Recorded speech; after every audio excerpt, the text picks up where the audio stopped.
ఇందాక బ్రోషర్‌లో చదివాను inter disciplinary, multi disciplinary అని చెప్పి. సో, విశ్వవిష్వానిలో కంప్యూటర్ సైన్స్ చేస్తే how does that take forward?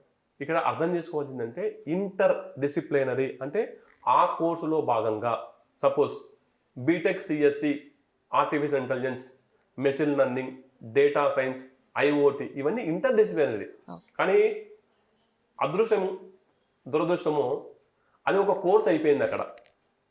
కానీ విశ్వాని బిఎస్ కంప్యూటర్ సైన్స్ కోర్సులో ఏంటి అంటే ఇందులో టెక్నికల్ ప్లస్ మేనేజరియల్లో ఫైనాన్స్, హెచ్ఆర్, మార్కెటింగ్ అలా మల్టీ డిసిప్లినరీ అనేటువంటి సబ్జెక్ట్స్ మనం ఇంట్రొడ్యూస్ చేసాం కాబట్టి ఇది techno managerial multi disciplinary course అవుతుంది. అక్కడేమో ఇంటర్ డిసిప్లినరీ కోర్సు బీటెక్లో అవుతుంది. మల్టీ డిసిప్లినరీకి ఉన్న అడ్వాంటేజ్ ఇంటర్ డిసిప్లినరీకి ఉన్న అడ్వాంటేజ్ చాలా డిఫరెంట్గా ఉంటుంది.